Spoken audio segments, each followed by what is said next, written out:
How on earth did Max Verstappen and Lewis Hamilton find themselves colliding at just over 100 kilometers per hour at a point where they should have been hitting 300? The bizarre incident between the two Formula 1 title rivals in Saudi Arabia was the peak of an astonishing and controversial Grand Prix. And we've got hold of key telemetry from the two cars so you can understand exactly what happened in one of the year's biggest flashpoints. If you want a breakdown of all the chaos in their acrimonious fight, then you should check out our post-race video, because there really was so much to unpack. Here we're focusing specifically on that Hamilton-Verstappen clash. Unsurprisingly, the most extreme positions from either side have seen this very simply. Either Verstappen brake tested Hamilton, or he kept having to slow down because Hamilton wouldn't overtake him.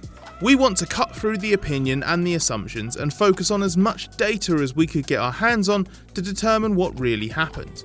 This whole incident occurred in a matter of seconds, but the beauty of data is we can break that down into very clear components, and when we do that, we see how messy this really was.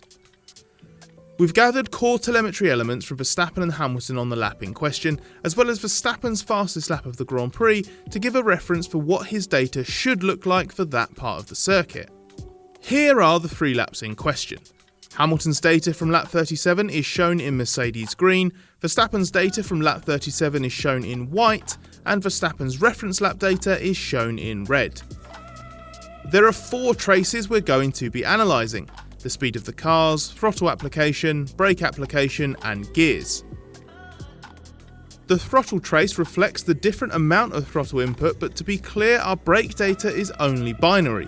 It isn't showing how much brake pressure was actually being applied, only when the brake pedal was being touched. Now that's all established, let's get into what it shows. The first thing to note is this started even earlier than the cameras picked up on. While the focus was on Hamilton closing on Verstappen and the incident that occurred in the second part of that final straight, it was set up earlier. We can see from the speed trace that very quickly after the preceding corner, Verstappen was already slowing down and the speed offset to Hamilton was increasing. The reason for that is Verstappen had a small lift and then a very big one, although he didn't come off throttle completely. That created a speed difference of around 30 km per hour at its peak early on the straight. This is why Hamilton closed up so quickly, and without the knowledge that Verstappen was going to let him past, would have created some confusion. After letting Hamilton get closer, Verstappen returned to full throttle briefly before another big lift. At this point his speed is still generally increasing, but the trajectory was clearly disrupted. And the later and more drawn out upshifts reflect the fact his speed was considerably lower than Hamilton's on that lap or Verstappen's on a normal lap. It's also worth pointing out that Hamilton is still completely at full throttle. That's why he so rapidly closed on Verstappen before the main part of the incident, despite being outside of DRS range. But then things get really messy. Verstappen returned to full throttle, presumably to avoid Hamilton being able to sweep by too easily, because he was told by Red Bull to let Hamilton overtake him strategically. Verstappen was aiming to let Hamilton pass before the drag reduction system detection point, but he wanted to stay close enough so that Verstappen would have a big toe and the DRS down the start-finish straight. As Hamilton closed in, he lifted for the first time, and was actually the first of the two to touch the brakes after catching Verstappen. Then Hamilton got back on the throttle just as Verstappen lifted entirely and started braking, bringing them even closer. There was clear confusion at this point as Verstappen was trying to get Hamilton to go past him and Hamilton was waiting. What we can't say from the data, of course, is when Hamilton worked out he could pass Verstappen but didn't want to do so in a way that left him vulnerable to Verstappen getting the DRS for the next straight. We know that was a factor because the steward said neither driver wanted to be ahead at the DRS detection point. But that's a small side detail. What matters here is that suddenly the two cars were nose to tail and Verstappen's driving based on the last few moments was unpredictable. We have even more specific information for what happened next. Thanks to the stewards, we know that Verstappen braked suddenly and significantly with 69 bar pressure, resulting in 2.4 G deceleration. The stewards called that braking erratic and judged it the predominant cause of the collision and gave Verstappen a 10-second penalty after the race. Hamilton felt he'd been brake tested, and one argument is that this steward's verdict and the data within it is the smoking gun that proves Verstappen did exactly that. But that was probably exaggerated by a crucial crossover in what they did, which is visible in our data. Before we show you that data, we want to tell you this video is sponsored by REVV Motorsport. If you like playing games and you like being rewarded for doing well, then you'll like this. REVV Racing is a game where you can play and earn an in-game currency which can be converted into real-life money. REV is the utility token that serves as the primary currency of purchase, utility and action across all REVV Motorsport blockchain games by Animoca brands.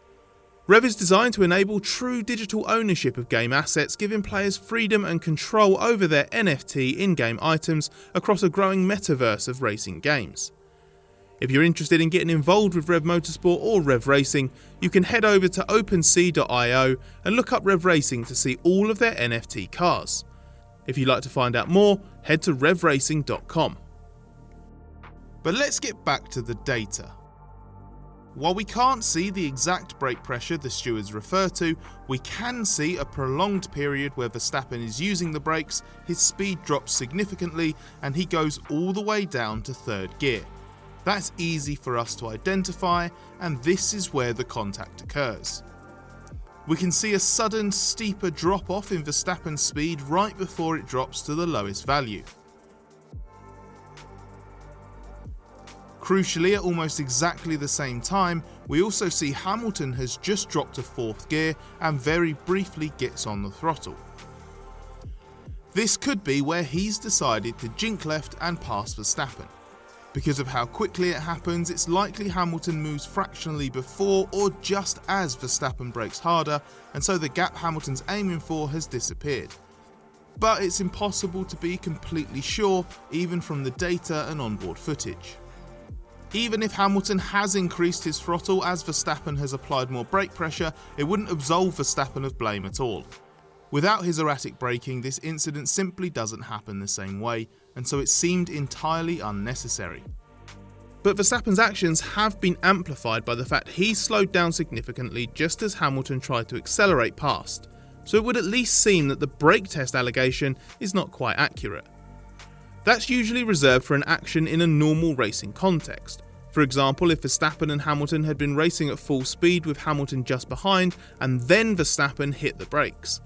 This wasn't quite as simple as that, which might well be why Verstappen was ultimately only hit with an inconsequential punishment and 2 licence penalty points rather than something more severe.